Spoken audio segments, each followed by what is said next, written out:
जय श्री कृष्णा मित्रों। आप सुन रहे हैं डॉक्टर शैलजा श्रीवास्तव की लिखी कहानी कौन तुझे यूं प्यार करेगा। तो मित्रों, चैनल को लाइक कीजिए और सब्सक्राइब भी। थोड़ी देर में सब लोग डाइनिंग टेबल पर थे। नानी माँ बेचैनी से सीढ़ियों की तरफ देख रही थी। उन्हें इंतजार था अरमान का, जिससे अब तक उनकी मुलाकात नहीं हुई थी, और साथ ही वो इनाया को भी अरमान से मिलाना चाहती थी ताकि इनाया अरमान को पसंद करे। क्या हुआ माँ? कुछ कहना चाहती हैं क्या? श्वेता ने नानी को परेशान देखा तो सवाल किया। नहीं नहीं बेटा, कहना कुछ नहीं था, बस पूछना था कि अरमान आया नहीं क्या। मतलब कि मुलाकात नहीं हो पाई उससे। बड़ा दिल कर रहा था उसे देखने का। सिर्फ फोटो में ही तो देखा है। जब से तुम लोगों ने शिमला छोड़ा उसके बाद से तो बच्चों का वहां आना ही नहीं हुआ है। नानी माँ ने बात को संभालते हुए कहा। आ चुका है माँ, वह बस पूजा पाठ से फ्री होकर अभी आता होगा। आप फिक्र मत कीजिए, अभी मुलाकात हो जाएगी और उसके कान भी खींच सकती हैं। आप क्यों मिलने नहीं आया आपसे? इतना टाइम हो गया आपको आए हुए। श्वेता ने हल्की मुस्कान के साथ कहा। अरे नहीं नहीं बेटा, जानती हूं मैं, बहुत काम करता है, पूरा बिजनेस संभालता है। सब तो बताती है तू मुझे। बिजी होगा, थक गया होगा, और फिर कल तो पूरा दिन हम दोनों भी तो व्यस्त रहे ना, तो मुलाकात कैसे होती? नानी ने कहा। तभी नजर सीढ़ियों पर गई जहां पर से अरमान उतर रहा था, और उसी के साथ नानी ने बाजू में बैठी इनाया का हाथ थाम लिया।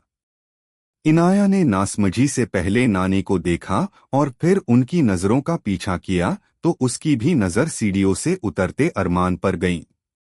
ग्रे कलर के बिजनेस सूट में गजब का लग रहा था वह। वैसे भी उसकी पर्सनालिटी काफी अपीलिंग और हॉट थी। रंग एकदम साफ और एकदम से सेट हुए बाल। चेहरे पर गंभीरता के साथ साथ मासूमियत भी और कॉन्फिडेंस की चमक भी। उसने सीढ़ियों से ही नानी को देख लिया था और वह जानता था कि श्वेता ऑलरेडी उससे नाराज है, अब तक नानी माँ और इनाया से न मिलने के कारण। और वह भी नहीं चाहता था कि उसके किसी भी बिहेवियर से नानी माँ को तकलीफ हो। इतना श्वेता की बातों से वह जानता था कि नानी माँ श्वेता के लिए कितनी वैल्यू रखती हैं। वह नीचे उतर के आया और सीधा जाकर नानी माँ के पैरों में झुक गया। सॉरी नानी माँ, आप आई हुई थी और मैं मिल नहीं पाया आपसे। बिजनेस मीटिंग के चलते दिल्ली जाना पड़ा था अचानक, अदरवाइज तो मैं आपको लेने एयरपोर्ट भी आता। आपको बुरा तो नहीं लगाना नानी माँ? अरमान ने कहा तो नानी ने प्यार से उसके गाल से हाथ लगाया। नहीं नहीं, बिल्कुल भी नहीं। मैं जानती हूँ तुम्हारा काम बहुत जरूरी है, वरना तुम मुझसे मिलने ना हो, ऐसा कैसे हो सकता है? नानी प्यार से बोली। और फिर नानी माँ कल जब घर आया तो बहुत थकान हो रही थी, आप और मम्मी घर पर थे भी नहीं, इसलिए, और जब तक आप लोग आए तब तक मैं सो गया था। सॉरी नानी माँ, प्लीज माफ कर दीजिए और अपने दिल पर मत लीजिएगा इस बात को, अरमान ने कहा। नानी जहां मुस्कुराते हुए अरमान को देख रही थी, वहीं इनाया की आंखें हैरानी से फटी थी। कितना नौटंकी बाज है यह लड़का। अभी आधे घंटे पहले मुझसे ऐसी बात कर रहा था जैसे काट खाएगा। गुरूर इसकी बातों से झलक रहा था, और एटीट्यूड तो ऐसा जैसे पूरा का पूरा मिस्टर इंडिया हो। और सबसे बड़ी बात, इतनी रिस्पेक्ट से बात यह किसी से कर सकता है, मैंने तो सोचा ही नहीं था। कितना दुष्ट है। नहीं नहीं, ये इसका ड्रामा है बिल्कुल। मैंने जो इसका सुबह देखा वही रूप सच है। यह जरूर नानी को इम्प्रेस करने के चक्कर में है। आखिर इरादे क्या है इसके? कहीं ये भी तो मुझसे शादी करने के इरादे नहीं रखता? मुझ में इसे क्या इंटरेस्ट होगा भला? कितना गोरा चिट्टा हैंडसम है। इसके आगे तो मैं कहीं नहीं दिखती। फिर यह नानी को इम्प्रेस करने के लिए क्यों कोशिश कर रहा है? नजर कहाँ है इसकी कुछ समझ नहीं आ रहा, पर समझता क्या है, ये रंग बदलता गिरगिट इन्हीं भी कोई कमजोर खिलाड़ी नहीं है। अगर चिकनी चिकनी बातों के पीछे छुपे इस चॉकलेटी बॉय के असली रंग को सामने भाग लिए तो मेरा नाम भी इनाया वर्मा नहीं। इनाया ने मन ही मन कहा। तभी अरमान की नजर उसे आंखें छोटी करके देखती हुई इनाया पर गई और अरमान की आंखें हैरानी से बड़ी हो गई। पर उसने कुछ भी कहा नहीं और अपनी कुर्सी की तरफ बढ़ने लगा कि तभी श्वेता की आवाज कानों में पड़ी। बेटा आओ मेरे पास बैठो। श्वेता ने कहा तो अरमान उसके पास वाली चेयर आ बैठा। अरमान नानी से तो तुम मिल ही चुके हो, यह इनाया है। और बताया था ना मैंने, मेरी फ्रेंड श्रद्धा और तुम्हारे पापा के फ्रेंड मयंक की बेटी। यह अभी तक शिमला के पास ही टाउन में रहती थी। वहीं से उनकी एजुकेशन हुई है, बहुत ही होशियार और समझदार लड़की है। सकलपचार आर्टिस्ट है। अभी जब भी ढूंढ रही है। श्वेता ने कहा तो अरमान ने उड़ती हुई नजर इनाया पर डाली और फिर चेहरे पर मुस्कुराहट ले आया, क्योंकि वह नहीं चाहता था कि अजय और श्वेता किसी भी बात से हर्ट हो। Hello Inaya. Nice to meet you, Armaan soft लहजे में बोला। हेलो मिस्टर खड़ूस अवस्थी, इनाया बोली तो नानी ने एकदम से उसके कंधे पर थपका। क्या बोल रही है? यह कुछ भी बकती रहती है। मजाक की भी एक सीमा होती है। अरमान है यह। खड़ूस अवस्थी क्या होता है? नानी ने कहा तो इनाया ने जल्दी जल्दी से पलकें झपका दी और क्यूट सी मुस्कुराहट अपने चेहरे पर ले आई। सॉरी नानी माँ, वह गलती से निकल गया मुंह से। Hello mister Awasthi. I mean Armaan. मुझे भी तुमसे मिलकर बड़ी ही खुशी हुई। बड़ा नाम सुना था तुम्हारा। और हाँ, दर्शन की भी बड़ी ही अभिलाषा थी। थैंक गॉड कि तुमने दर्शन दिए, वरना मैंने तो यही सोचा था कि क्या पता आपके दर्शन किए बिना ही दुनिया से सॉरी भोपाल से विदा होना पड़े शायद। इनाया ने कहा तो नानी ने खा जाने वाली नजरों से उसे देखा तो वही आरोही मुस्कुरा उठी। अजय ने श्वेता की तरफ देखकर गहरी सांस ली तो श्वेता ने पलकें झपका दी। नहीं, ऐसे कैसे? जब शिमला से यहाँ तक मुझसे मिलने आ गई हो तो बिना दर्शन दिए थोड़े न जाने देता आपको, अरमान भी उसी लहजे में बोला। इससे पहले की बात बढ़ती श्वेता बोल पड़ी। बताया मुझे सर्वेंट ने कि सुबह तुम्हारा अरमान के साथ थोड़ा सा झगड़ा हो गया था। बेटा दिल पर मत लो, और आरू को पता नहीं था ना कि तुम इनाया हो।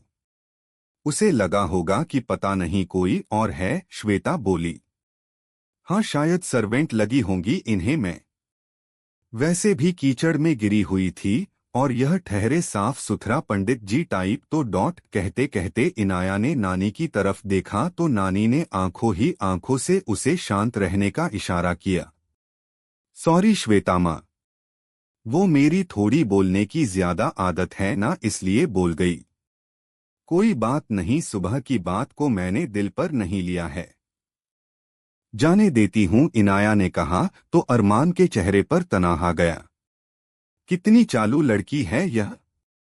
मैंने सुबह का जिक्र भी नहीं किया और उसने सारी बातें सबके सामने बोल दी। अपने फेवर की बात कर ली और मुझे विलेन बना दिया। खुद को बहुत ही मासूम साबित कर रही है, जिसके साथ मैंने सुबह मिसबिहेव किया। आते ही घर में मेरी इमेज गिरानी शुरू कर दी। ना जाने मम्मी को इसमें क्या अच्छा लगता है। मुझे तो कहीं से मासूम नहीं लगती। 100 शैतान मरे होंगे तभी ये एक शैतान पैदा हुई होगी। कितनी चंट और चालाक है। इससे तो बचकर रहना पड़ेगा, अरमान ने खुद से कहा। तब तक सर्वेंट ने सबका नाश्ता लगा दिया। इनाया ने अरमान की प्लेट की तरफ देखा जिसमें सिर्फ फ्रूट्स और थोड़ा सा ही स्प्राउट था। और बाकी अजय और श्वेता भी हल्का नाश्ता कर रहे थे। आरोही के पास पराठा था तो वहीं नानी के लिए भी फ्रूट सलाद और स्प्राउट। आप क्या लेंगी इनाया बेबी? सर्वेंट ने प्यार से इनाया से पूछा। मुझे भी पराठा खाना है। और हाँ, ज्यादा नहीं खाऊंगी मैं, सिर्फ 4 पराठे से हो जाएगा मेरा। इनाया ने कहा तो नानी को खाते खाते खांसी आ गई तो वही अरमान ने आंखें बड़ी कर उस दुबली पतली नाजुक सी लड़की को देखा जो कि ब्रेकफास्ट में ही 4 पराठे खाने की बात कर रही थी। इनाया ने नानी की तरफ देखा तो नानी की बड़ी आंखें देख मुस्कुरा उठी। नानी माँ, ऐसे घूर कर देखोगे तो खाना मेरे शरीर को लगेगा नहीं, और आप ही ने तो कहा था कि मेरा घर है तो मैं अपने तरीके से रह सकती हूँ। क्यों श्वेता माँ, ठीक कहा ना मैंने? अब मैं अपने घर में भी शर्माऊंगी क्या? अब मैं जब सुबह ब्रेकफास्ट में 3-4 पराठे खाती हूँ, वह भी आलू या पनीर के, तो बता दिया तो क्या बुरा हो गया? आज नहीं तो कल आप लोगों को तो पता चलेगा ही ना कि मेरी डाइट क्या है। इनाया ने मस्ती भरे अंदाज में कहा तो नानी ने अपना सर पीट लिया तो वही अरमान ने अजीब सी नजरों से उसे देखा, जैसे कह रहा हो कि नाजुक सी दिखने वाली लड़की तो किसी राक्षसी से कम नहीं। आशा, इनाया के लिए भी पराठा बना दो, और हाँ, कल से इनाया से पूछ लिया करना, उसको जैसा जो नाश्ता चाहिए वह उसके हिसाब से बना देना, जैसे आरोही के लिए बनाती हो। बढ़ती उम्र में बच्चे हेल्दी ही खाना खाते, श्वेता बोली तो इन्हीं ने क्यूट फेस बना लिया। इनाया बेबी, आपके लिए किसका पराठा बना दूं, आलू का, पनीर का या कुछ और? मेड बोली। आंटी, आज आप एक काम कीजिए, सादा पराठा ही दे दीजिए। क्यों परेशान हो रही हैं? कल से देख लेंगे, जो भी समझ आएगा, और वैसे इतना टेंशन लेने की जरूरत नहीं है। आज मैं सब देख लूंगी, समझ लूंगी, अपना ब्रेकफास्ट तो मैं खुद ही बना लिया करूंगी। मुझे आदत है काम करने की। बैठे बैठे एक खाती रही तो मोटी हो जाऊंगी। इनाया ने कहा तो अरमान ने वापस से उसे देखा।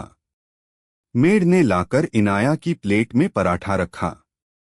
थैंक यू आंटी, इनाया बोली। थोड़ा स्प्राउट और फ्रूट्स भी दूं आपको, मेड ने पूछा। नहीं नहीं, मैं घास फूस नहीं खाती। ये फ्रूट सलाद और घास फूस खाने की जरूरत उन लोगों को होती है जिन्हें मोटापे का डर हो। इन्हीं तो ऑलवेज फिट एंड हेल्थी रहती है, इसलिए हमेशा अच्छा खाना खाती है। आखिर हम खाने के लिए ही तो जीते हैं, अगर घास फूस खाकर ही जिंदगी गुजारनी हो तो ऐसे जीवन का मतलब ही क्या? इनाया बोली तो नानी का मुंह फटा रह गया, क्योंकि उन्हें विश्वास नहीं था कि इनाया ऐसे बात करेगी। ये इन्हीं जानकर अजीब सी बातें क्यों कर रही है? नानी खुद से बोली। आंटी, स्प्राउट और फ्रूट्स सिर्फ मेरे लिए, क्योंकि कुछ लोग सिर्फ खाने के लिए जीते हैं और कुछ लोग इसलिए खाते हैं कि ताकि ठीक से जी सके। सबकी अपनी अपनी सोच और अपनी अपनी समझ है। और रही बात हेल्दी खाने की, तो अब तो ज्यादा दूर जाने की जरूरत नहीं है, गूगल पर भी पूछ लोगे ना कि हेल्दी खाना क्या होता है तो वह भी बता देगा। ना जाने लोग कौन से जमाने में जी रहे हैं। खैर, गांव वालों से और एक्सपेक्ट भी क्या किया जा सकता है। उन्होंने दुनिया देखी ही कितनी होती है, जो कुछ और समझेंगे या सीखेंगे। अरमान ने कहा तो इनाया ने एकदम से अपनी प्लेट छोड़ दी और उठ खड़ी हुई। इनाया, खाना खा लो बेटा। क्या हुआ? श्वेता ने जल्दी से कहा और अरमान को गुस्से से देखा। हो गया आंटी मेरा। अब बातों से ही पेट भर गया, ज्यादा खाने का मन नहीं है मेरा। और हाँ श्वेता माँ, यह नानी के इलाज का प्रोसीजर देख लीजिए। नानी का इलाज पूरा हो वैसे ही मैं वापस जाना चाहती हूँ अपने टाउन, वैसे भी बड़ा शहर और बड़े लोगों के बीच रहने की मेरी आदत नहीं है, गांव से जो आई हूँ। इनाया ने कहा और जल्दी से वहां से चली गई। अरमान, यह क्या तरीका है? घर में आए मेहमान से कोई इस तरीके से बात करता है क्या? ठीक से नाश्ता भी नहीं किया उसने। तुम्हें इस तरीके से नहीं बोलना चाहिए था। श्वेता ने कहा। सॉरी मम्मी, मेरा इंटेंशन उन्हें हर्ट करने का नहीं था। पर कहते कहते अरमान रुक गया। अरमान, तुमसे मुझे इस तरीके की बिहेवियर की उम्मीद नहीं थी। अजय बोला तो अरमान ने गहरी सांस ली। शुरू उसने किया था, अरमान ने कहा और उठकर जाने लगा। अरे कोई बात नहीं है श्वेता, अजय बच्चे हैं, झगड़ा लड़ाई टांग खींचना चलता रहता है। और फिर अभी दोनों पहली बार ही तो मिले हैं। और गलती अरमान की नहीं, इनाया की भी है।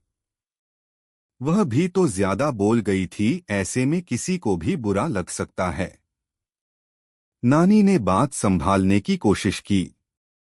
जाता हूँ मम्मी, मुझे काम है, लेट हो जाऊंगा, शाम को मिलता हूँ। अरमान बोला और उठ खड़ा हुआ। तभी श्वेता ने गहरी नजरों से उसे देखा तो अरमान ने तुरंत नजर झुका ली और नानी के पास आ उनका हाथ थाम लिया। सॉरी नानी माँ, पर उनको हर्ट करने का मेरा कोई इंटेंशन नहीं था। बट बातों बातों में निकल गया। आगे से ध्यान रखूंगा और हाँ, शाम को आकर आपसे मिलता हूँ, अपना ख्याल रखिएगा। अरमान ने कहा तो नानी ने मुस्कुराकर उसके सिर पर हाथ रखा। जिंदगी भर का साथ है तुम दोनों का बेटा। जितनी जल्दी एक दूसरे को समझ लोगे उतना अच्छा है। और मुझे पूरा विश्वास है कि इनाया भले नादानी कर दे पर तुम नहीं करोगे।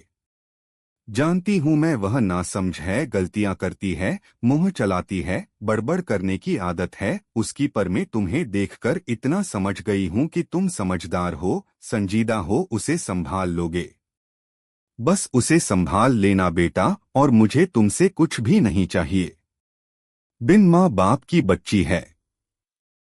इस शहर के हिसाब की नहीं है, पर जल्दी सीख लेती है।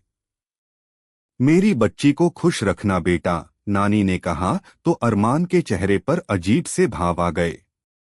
उसने गहरी सांस ली और तुरंत बाहर निकल गया। तो मित्रों, अगला पार्ट जल्दी ही।